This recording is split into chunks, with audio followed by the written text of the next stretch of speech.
एक तरफ होते हैं हमारे फंडामेंटल राइट्स, दूसरी साइड होते हैं हमारे डीपीएसपी। दोनों में डिफरेंस क्या है? फंडामेंटल राइट्स एंड हमारे डीपीएसपी। आज हम दोनों में डिफरेंस समझेंगे as per this Arihant book. ठीक है, कि इसमें क्या क्या समझाया गया है। पहला देखो, इसमें बोला गया है कि जो ये फंडामेंटल राइट्स है ना, ये नेगेटिव होते हैं, नेगेटिव होते हैं और ये पॉजिटिव होते हैं। ठीक है, अब इसका मतलब समझो कि क्या, क्यों नेगेटिव क्यों पॉजिटिव। जो फंडामेंटल राइट्स है ना, इसमें ऐसा भी लिखा गया है, ठीक है, कि सरकार ये नहीं कर सकती, ठीक है, कोर्ट ये नहीं कर सकती, लोग ये नहीं कर सकते, तो वो नेगेटिव होगा। ठीक है, मतलब बताया गया है कि क्या क्या नहीं कर सकते। डीपीएस में हर चीज़ पॉजिटिव ही बताई है कि सरकार को ये करना चाहिए, सरकार को ये ऐसे करना चाहिए। ठीक है, तो इसलिए इनको नेगेटिव और पॉजिटिव बोला गया है। नेक्स्ट देखो, ये जस्टिसिएबल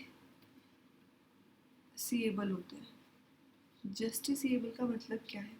मान लो आपके कोई फंडामेंटल राइट्स का विरोध करे, आपका फंडामेंटल राइट्स है right to freedom, right to freedom of speech, ठीक है, उसका कोई विरोध करे तो आप कोर्ट के पास आ सकते हो, कोर्ट आपको न्याय देगी। ठीक है, और जो ये होते हैं ना डीपीएस पे, ये नॉन जस्टिसिएबल होते हैं। मतलब अगर इनका आपका कोई उल्लंघन करे ना, तो आप कोर्ट के पास नहीं जा सकते। क्यों? क्योंकि ये बाइंडिंग नहीं है, ये सिर्फ और सिर्फ डायरेक्शन है कि ये चीज़ें हमारे देश में आने वाले टाइम में होनी चाहिए। आज के टाइम में ऐसा नहीं है कि ये होंगी ही होंगी, नहीं, दीज आर जस्ट डायरेक्शंस। ठीक है, नेक्स्ट देखो, ये एम करती है कि देश में पॉलिटिकल डेमोक्रेसी बनी रहे, और इसका एम होता है कि देश में सोशल एंड इकोनॉमिक डेमोक्रेसी बनी रहे। ठीक है, जो हमारे फंडामेंटल्स में दे रखा है ना, right to freedom, right to freedom of speech, all this is part of political democracy.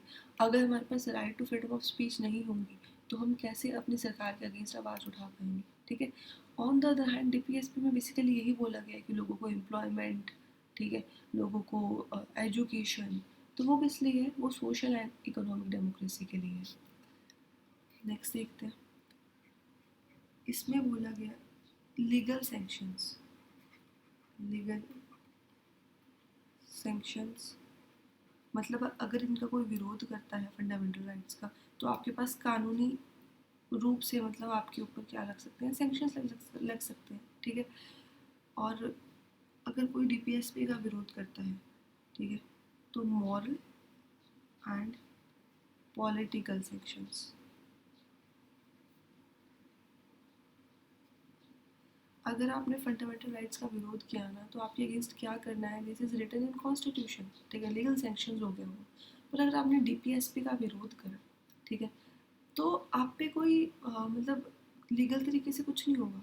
ठीक है, बट क्या होगा? मॉरल एंड पॉलिटिकल सैंक्शंस लगेंगे। जैसे मतलब लोग आपको अच्छी नज़रों से नहीं देखेंगे। ठीक है, लोग आपको बुरा भला बोलेंगे। फॉर एग्जांपल, अगर आप इंटॉक्सिकेंट्स का सेवन करते हो, ठीक है, इंटॉक्सिकेंट्स, तो आपको जेल तो नहीं हो जाती ना, बट लोग आपको ऐसे सोचते हैं शराबी है वगैरह है, सो है। ठीक है, तो वो मॉरल एंड पॉलिटिकल सैंक्शंस होंगे। नेक्स्ट आप देख लेते हैं, ये बिलीव करता है वेलफेयर ऑफ इंडिविजुअल, मतलब हर एक बंदे का वेलफेयर हो, इंडिविजुअल। ठीक है, क्योंकि हर एक बंदे को फंडामेंटल राइट्स मिल रखे हैं।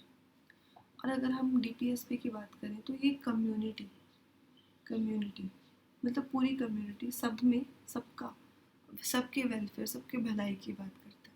ठीक है, उसके बाद the courts are bound to declare a law violative, मतलब बेसिकली अगर कोई भी ऐसा कानून लाया जाता है जो फंडामेंटल राइट्स के अगेंस्ट हो, ठीक है, तो ऐसे लॉ को जो कोर्ट्स हैं वो वायलेटिव डिक्लेयर कर सकती हैं।